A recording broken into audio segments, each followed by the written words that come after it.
الحمدللہ رب العالمین والصلاة والسلام علی سید المرسلین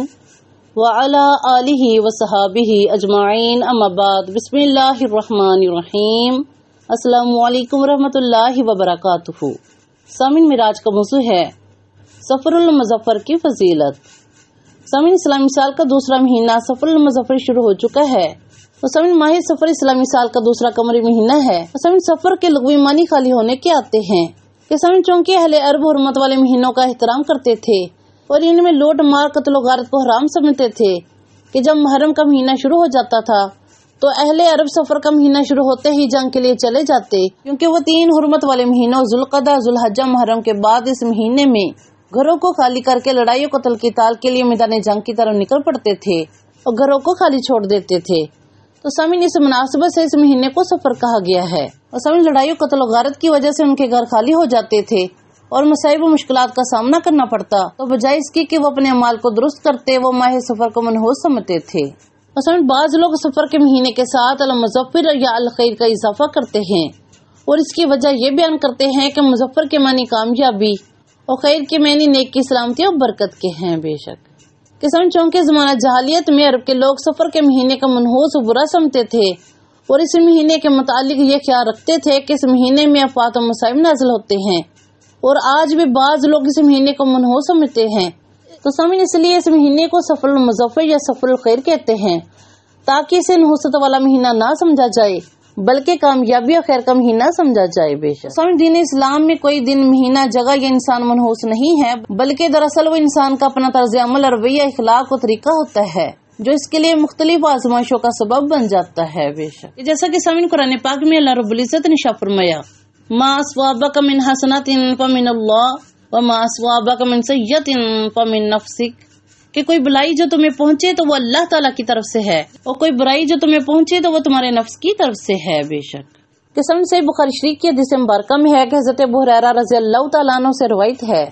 کہ نبی کریم صلی اللہ علیہ وسلم نے ارشاد فرمایا کہ چھوت چھاؤ یعنی کہ بیماری کا دوسرے سے لگنے کا وہم اور الو کو منحوس سمجھنا اور سفر کے مہینے کو منحوس سمجھنے کی کوئی حقیقت نہیں ہے۔ بے شک اور سامعین، بخاری شریف کی ایک اور روایت میں ہے کہ حضرت ابو ہریرہ رضی اللہ تعالیٰ عنہ سے روایت ہے کہ نبی کریم صلی اللہ علیہ وسلم نے ارشاد فرمایا کہ اللہ تعالیٰ فرماتے ہیں کہ ابن آدم مجھے تکلیف پہنچاتا ہے، کہ زمانے کو برا کہتا ہے، حالانکہ میں ہی زمانے کا پیدا کرنے والا ہوں، میرے ہی ہاتھ میں تمام کام ہے کہ میں جس طرح چاہتا ہوں رات اور دن کو پھیرتا رہتا ہوں۔ بے شک سامعین، بخاری شریف کی حدیث مبارکہ میں ہے کہ حضرت ابو ہریرہ رضی اللہ تعالیٰ عنہ سے روایت ہے کہ نبی کریم صلی اللہ علیہ وسلم نے ارشاد فرمایا کہ کوئی مرض معتدی نہیں ہوتا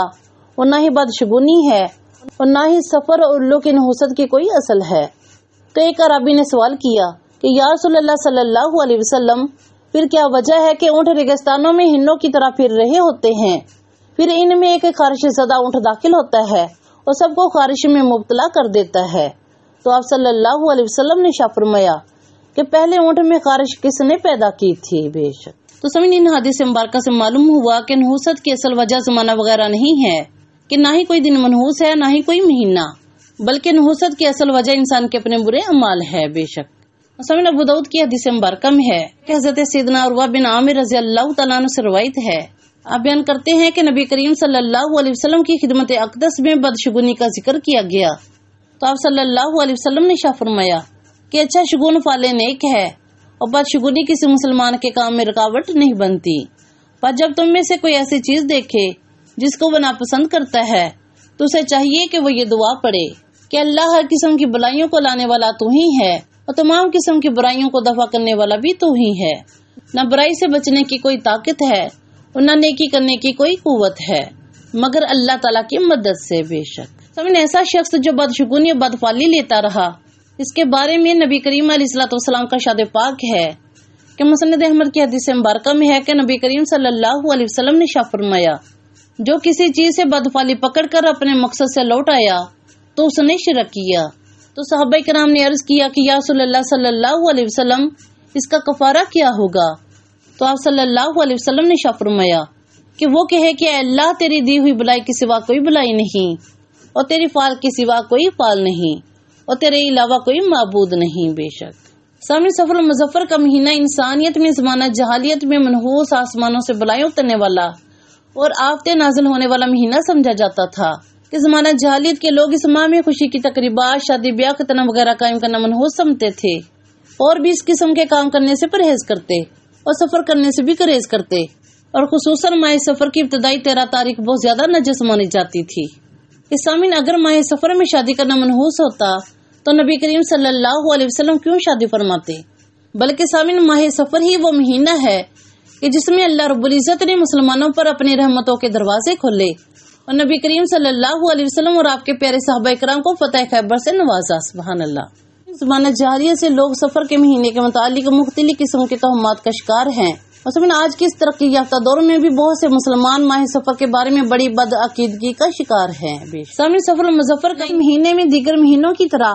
درود پاک کی کثرت کی جائے، نماز پنجگانہ کا اہتمام کیا جائے اور نوافل کا بھی اہتمام کیا جائے اور ادب و وظائف و قرآن پاک کی تلاوت کی جائے۔ آخر میں دعا ہے کہ اللہ پاک ہم سب مسلمانوں کو ان تمام تہمات سے محفوظ رکھے اور شریعت مطہرہ کے مطابق زندگی گزارنے کی توفیق عطا فرمائے۔ اللہم آمین۔ دعا میں یاد رکھیے گا۔ جزاک اللہ خیر۔